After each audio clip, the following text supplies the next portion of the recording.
जर आपलं मगाशी बोलता बोलता एक विषय राहिला, निलेश लंकेंचा परत विषय निघाला म्हणून तो आठवला की सध्या निलेश लंके निवडून लोकसभेवरती गेले, त्यामुळे पारनेर तालुक्याच्या आमदारकीच्या राजकारणामध्ये व्हॅक्यूम निर्माण झाला. नक्कीच.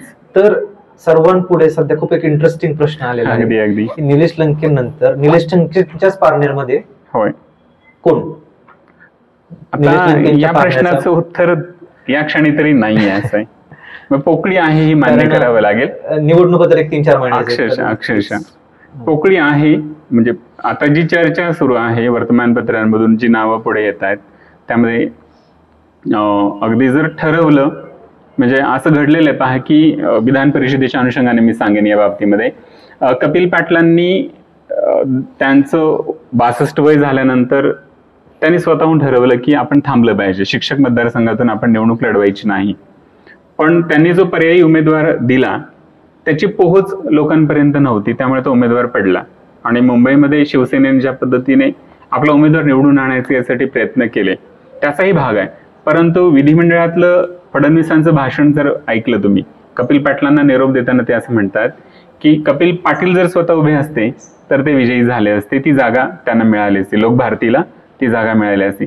तसंच मला एक आज या क्षणाला असं वाटतं की जर विजयराव औटी जे माजी आमदार आहेत या तालुक्याचे, ज्यांनी 3 टर्म या तालुक्याचं नेतृत्व विधिमंडळामध्ये केलेलं आहे, त्यांनी जर प्रयत्न केला, त्यांनी जर मनाशी खुणगाठ बांधली तर एक गोष्ट आपल्याला ही मान्य करावी लागते की नगर तालुका आणि पारनेर तालुका या दोन्ही तालुक्यांमध्ये पोहोच असणारा आणि लोकांपर्यंत जाऊन त्यांचे प्रश्न समजून घेणारा एकही दुसरं कोणी नाही आहे त्यांच्या व्यतिरिक्त. म्हणजे विजयराव औटी यांना जर वगळलं आपण तर तसं नाहीच आहे कोणी नाव. अशी एकूण परिस्थिती आहे.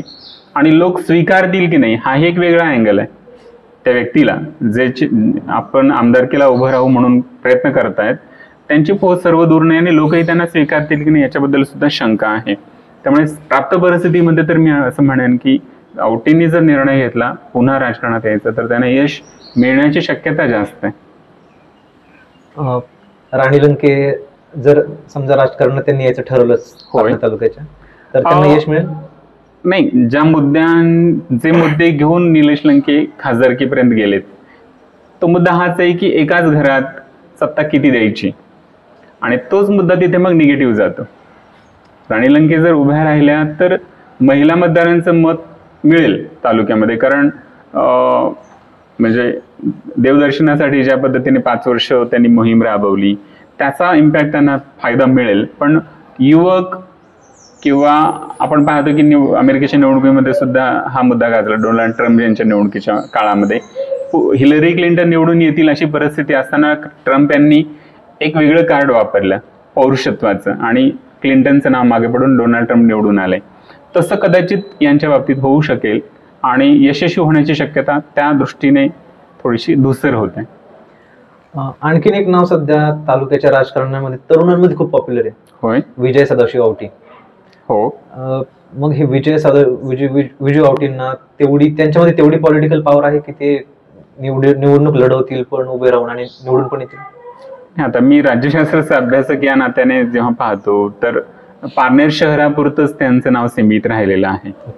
पूर्ण तालुक्याचा विचार जर केला, नगर तालुका किंवा आपल्या तालुक्यातलाही कितीतरी भाग आहे, पोखरी, रिमोट एरियाज आहेत नळवण्यापर्यंतचे, इथपर्यंत सगळ्या प्रदेशामध्ये त्यांची पोहोच नाही किंवा तसे कार्यकर्ते जोडले जाणं एक गरज असते अगोदरची.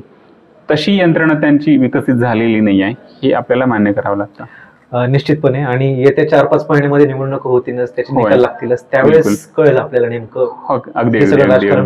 आणि आणखी एक इथं आवर्जून सांगावंसं वाटतं की एक जर नवीन नाव जरी या क्षणाला पुढे आलं एकदम आणि त्यांनी जर थोडीशी मुवमेंट केली योग्य पद्धतीने तर त्या नावाला सुद्धा जनमानसामध्ये स्थान मिळू शकतं. एक असं वेगळं चित्र आहे आज पारनेर तालुक्याचं. अगदीच, नक्कीच. पण ही गोष्ट वेळेत सांगेल की कोण पुढे येते, बिलकुल, नक्कीच. लागलं तर आपण निवडणुकीनंतर पुन्हा एकदा चर्चा करू.